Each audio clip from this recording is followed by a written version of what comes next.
ሰላም ጤና ይስጥልኝ። የተወደዳችሁ የሰለዳ ሚዲያ አድማጭ ተመልካቾቻችን እንዴት ቆያችሁ? ለዕለቱ መራርጠን ወደ እናንተ ለማድረስ ያዘጋጀናቸው አዳዲስ ትኩስና ወቅታዊ መረጃዎችን ይዘን ቀርበናል። መረጃዎቻችን እየተከታተላችሁ እስከ ፕሮግራማችን ፍጻሜ ከኛ ጋር እንድትቆዩ ከወዲሁ በታላቅ አክብሮት ጋብዛለሁኝ። የሻዕቢያ መንግስት የህዝብ ጠላት መሆኑን በተግባር አሳይቷል ሲሉ የትግራይ ክልል ነዋሪዎች ገለጹ። የሻዕቢያ መንግስት የህዝብ ጠላት መሆኑን በተግባር በሚገለጡ ድርጊቶች አሳይቷል ሲሉ በትግራይ ክልል የኢትዮጵያ ዜና አገልግሎት አነጋገርኳቸው ያላቸው የተለያዩ ከተሞች ነዋሪዎች ገልጸዋል። ጠቅላይ ሚኒስትር ዶክተር አብይ አህመድ በህዝብ ተወካዮች ምክር ቤት 10ኛ መደበኛ ስብሰባ ላይ ከኤርትራ መንግስት ጋር የተፈጠረው አለመግባባት መነሻው በሰሜኑ ጦርነት ወቅት የኢትዮጵያ መከላከያ ሰራዊት ሽሬን ሲቆጣጠር የኤርትራ ጦር ተከትሎ በመግባት የግለሰቦችን ቤትና ፎቆች ማፍረስ ሲጀምር መሆኑን መግለጻቸው ይታወሳል። በአድዋና በአዲግራት ከተሞችም ፋብሪካዎችን በመዝረፍና ነቃቅሎ በመጫን እንዲሁም በአክሱም በወጣቶች ላይ የፈጸመው ግድያ ከኢትዮጵያ መንግስት ጋር ከፍተኛ ጸብ ውስጥ ሊያስገባው ችሏልም ብለዋል የኢፌዴሪ ጠቅላይ ሚኒስትር ዶክተር አብይ አህመድ። ከዚሁ ጋር በተገናኘ በሽረ በአክሱምና በመቀሌ ከተሞች የኢትዮጵያ ዜና አገልግሎት ተዘዋውሬ ያነጋገርኳቸው ያላቸው ነዋሪዎች በሻዕቢያ የሚመራው የኤርትራ መንግስት የህዝብ ጠላት መሆኑን በተግባር በሚገለጡ ድርጊቶች አሳይቷል ሲሉ ተናግረዋል። የሽረ እንዳስላሴ ከተማ ነዋሪ ወይዘሮ ራህዋ አለማዮ በሰሜኑ ጦርነት ወቅት የሻዕቢያ ወታደሮች ከሸራሮ ከተማ እስከ መቀሌ ዙሪያ በንጹሃን ላይ ግድያና ዘረፋን ጨምሮ አረመኔያዊ ተግባር መፈጸማቸውን አስታውሰዋል። በተለይም በከተሞች ፋብሪካዎችንና የተለያዩ የህዝብ ሀብቶችን ነቃቅሎ በመጫን የሀገርና የህዝብን ሀብትና ንብረት በይፋ ዘርፈዋልም ብለዋል። በመሆኑም የሻዕቢያ መንግስት የኢትዮጵያን እድገት የማይሻ የህዝብ ጠላት በመሆን ከሰላም ይልቅ አለመረጋጋትን፣ ከእድገት ይልቅ ድህነትን የሚሻ ስለመሆኑም አንስተዋል። የአክሱም ከተማ ነዋሪ መምህር አብርሃም ተመስገን በበኩላቸው በሰሜኑ ጦርነት ወቅት የኤርትራ ወታደሮች በትግራይ ክልል ከተሞች በሰዎችና በንብረት ላይ አስነዋሪ ተግባራትን መፈጸማቸው ገልጸዋል። ከዚሁ ጋር በተገናኘ ጠቅላይ ሚኒስትር ዶክተር አብይ አህመድ ለምክር ቤት አባላት የሰጡት ማብራሪያም በተግባር ታይቶ ያለፈ እውነታ ነው ብለዋል። በመቀሌ ዙሪያ እንደርታ ወረዳ በመሶቦ የገጠር ቀበሌ ነዋሪ አርሶ አደር መልአኩ በርሀ በሰሜኑ ጦርነት ወቅት የኤርትራ ሰራዊት የቤት ንብረቶችን፣ ምርትና እንስሳትን ጭምር ዘርፈው ስለመውሰዳቸውም አስታውሰዋል። በዚህም በርካታ የአካባቢው አርሶ አደሮች ችግር ላይ መውደቃቸውን ገልጸው ለመከላከል ጥረት ያደረጉት ላይም ያለ ርህራሄ ግድያ ስለመፈጸማቸውም አንስተዋል። በመሆኑም የኤርትራ መንግስት መቼም ቢሆን ለኢትዮጵያ ህዝብና መንግስት መልካም የማያስብ የጥፋትና የውድቀት ዓላማ ሰንቆ የሚሰራ መሆኑን አስተያየት ሰጪዎቹ ለኢዜአ ተናግረዋል። ኢትዮጵያና ብራዚል በንግድና በግብርና ዘርፎች ያላቸውን ግንኙነታቸውን አጠናክረው ለመቀጠል ስምምነት ተፈራረሙ። ስምምነቱን ያደረጉት ዛሬ በአዲስ አበባ በተካሄደው የኢትዮ ብራዚል የኢኮኖሚ ትብብር ፎረም ላይ ነው ተብሏል። ፎረሙ በሁለት ሀገራት መካከል የኢኮኖሚ ትብብርን ማጠናከር፣ የገበያ ትስስርን መፍጠርና አዳዲስ የኢንቨስትመንት እድል በሮችን በመክፈት የንግድ ግንኙነታቸው ለማሳደግ ያለመ መሆኑም ተገልጿል። በፎረሙ ንግግር ያደረጉት የኢትዮጵያ ኢንቨስትመንት ኮሚሽን ኮሚሽነር ዶክተር ዘለቀ ተመስገን ኢትዮጵያ በአፍሪካ ቁልፍ በተባሉ የኢኮኖሚ ዘርፎች ላይ ትኩረት አድርጋ እየሰራች እንደምትገኝ ገልጸዋል። በዋናነትም በግብርናና ግብርና ነክ ኢንዱስትሪዎች፣ በማኒፋክቸሪንግ እና ማዕድን፣ በታዳሽ ኃይልና ቴክኖሎጂ፣ በቱሪዝም እና ሆስፒታሊቲ እየተሰራ መሆኑን ለብራዚል ተሳታፊዎች ጠቁመዋል። በኢትዮጵያም በስፋት ኢንቨስት እንዲያደርጉም ጋብዘዋል።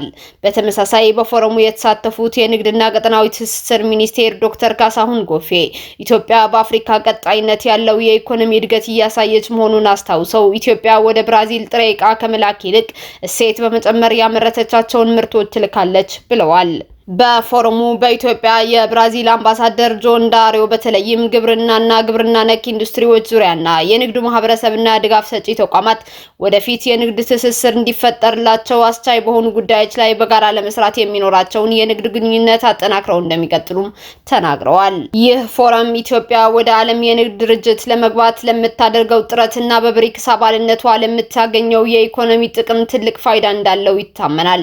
ከዚህ በተጨማሪ ኢትዮጵያ ምርቶቿን ወደ ብራዚል በመላክ የንግድና ኢንቨስትመንት ትስስር ይበልጥ አጠናክራ እንድትሰራ ይረዳታልም ተብሏል። ሁለቱ ሀገራት የብሪክስ አባል መሆናቸውም ይታወቃል።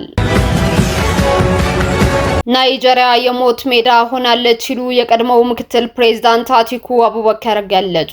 የናይጄሪያ የቀድሞው ምክትል ፕሬዝዳንት አቲኩ አቡበከር በሀገሪቱ እየተስፋፋ የመጣውን የዜጎች ጭፍጨፋ በጽኑ በማውገዝ ወቅታዊውን የፕሬዝዳንት ቦላ ቲኑቡ አስተዳደር ክፉኛ ተችተዋል።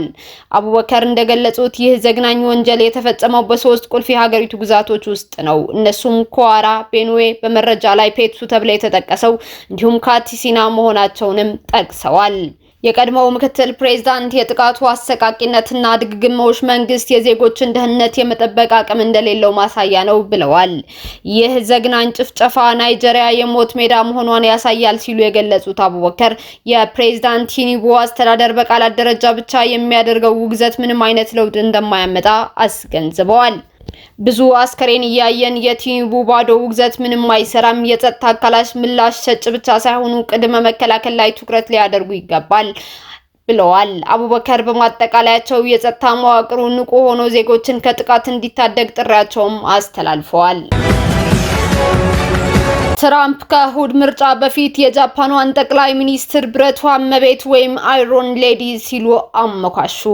የዩናይትድ ስቴትስ ፕሬዝዳንት ዶናልድ ትራምፕ እሁድ ዕለት በጃፓን ከሚካሄደው ብሔራዊ ምርጫ በፊት ለጠቅላይ ሚኒስትር ሳናይ ታካይቺ ያላቸውን ድጋፍ ሰጥተው በሚቀጥለው ወር በዋይት ሀውስ ሊያስተናግዷት እንደሚጓጉ ጨምረው ገልጸዋል። የብሪታንያ ብረቷ እመቤት እየተባለች የምትጠራው ማርጋሬት ታቸር መነሳሳት እንደምትፈጥርባት የምትናገረው የጃፓኗ የመጀመሪያ ሴት ጠቅላይ ሚኒስትር ለወግ አጥባቂው ገዢ ፓርቲ ጠንካራ ድል ታስገኛለች ተብሎ እንደሚጠበቅ ከህዝብ የተሰበሰበው አስተያየት አመላክቷል። የታካይቺ ሊበራል ዲሞክራቲክ ፓርቲና አጋር የሆነው የጃፓን ኢኖቬሽን ፓርቲ ኢሽን በመባል የሚታወቀው 465 መቀመጫ ባለው የታችኛው የፓርላማ ምክር ቤት 300 የሚጠጉ መቀመጫዎች እንዲይዝ እንደሚችልም ይጠበቃል። ጠቅላይ ሚኒስትር ታካይቺና ቅንጅታቸው እየሰሩት ላለው ስራ ትልቅ እውቅና ሊሰጣቸው ይገባል ሲሉ ትራምፕ የግል ንብረታቸው በሆነው ትሩዝ ሶሻል ላይ ጽፈዋል። ትራምፕ የውጭ ሀገራት ምርጫዎችን በፈለጉት የኃይል አስተላለፍ መስመር ለመቅረጽ እየፈለጉ እንደሚገኙም ተንታኞች ይናገራሉ።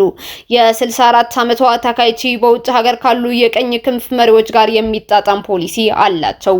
በሚያዝያ ወር የሃንጋሪውን ጠቅላይ ሚኒስትር ቪክቶር ኦርባንን ትራምፕ ድጋፍ መስጠታቸው የሚታወስ ሲሆን በተመሳሳይ ባለፈው ዓመት የቀኝ ክንፍ ፖለቲከኛ ለሆኑት የአርጀንቲናው ፕሬዝዳንት ጃቬር ሜሌይን መደገፋቸው አይዘነጋም። አሜሪካ የገንዘብ ድጋፍ ለሚሊ አስተዳደር መስጠቷም ይታወሳል። የጃፓኗ ጠቅላይ ሚኒስትር ወደ ስልጣን ገና ከመምጣቷ ቻይና በታይዋን ላይ ጥቃት ከሰነዘረች አጸፋ ምላሽ እንደምትሰጥ በይፋ በመግለጽ ከ10 ዓመታት በላይ ከቻይና ጋር የነበረውን ትልቁን ዲፕሎማሲያዊ ውዝግብ የበለጠ እንዲሻክር ማድረጓም ይታወሳል። በኢራንና በአሜሪካ መካከል የሚደረገው ድርድር በኦማን ተጀመረ። ቀጥተኛ ንግግር በኦማን ዋና ከተማ መስካት መጀመሩ የአልጀዚራ ዘገባ ጠቁሟል። በመካከለኛው ምስራቅ የአሜሪካ ልዩ ተወካይ ስቲቭ ዊትኮፍ እና በኢራን የውጭ ጉዳይ ሚኒስትር ሰይድ አባስ አራግቺ የውይይት ቡድኑ ተወክለዋል። ውይይቱ ከመጀመሩ በፊት የኢራን የውጭ ጉዳይ ሚኒስትር አባስ አራግቺ ከኦማኑ አቻቸው ሰይድ ባድር ቢን አህመድ አል ቡሳይዲ ጋር መወያየታቸውም ታውቋል። ባለፈው ዓመት ሚያዝያ ላይ በኦማንና ጣሊያን ዋሽንግተንና ቴሄራን መደራደራቸው ይታወሳል። ሶስተኛው ዙር ድርድር ደግሞ በተመሳሳይ ኦማን ላይ አድርገውም ነበር። የአሜሪካ ጦር በመካከለኛው ምስራቅ ኃያሉን እያጠናከረ በሄደበትና ኢራን አጸፋዊ ምላሽ ለመስጠት ዝግጁ ነኝ በምትልበት ሰዓት እየተደረገ ያለ ቀጥተኛ ያልሆነ ድርድርም ሆኗል። እስካሁን አብራችሁን ከኛ ጋር ስለነበራችሁ እያመሰገንኩኝ በሌሎች መረጃዎች እስክንመለስ እንደተለመደው የሶሎዳ ሚዲያ ቤተሰብ በመሆን ላይክ፣ ሼር፣ ሰብስክራይብ ማድረጋችሁን አትርሱ። አዳዲስ ትኩስና ወቅታዊ መረጃዎቻችን በቶሎ እንዲደርሷችሁ የደወል ምልክቷን ይጫኑ። ስኬት፣ ድልና ሰላም ለኢትዮጵያውያን። ሶሎዳ ሚዲያ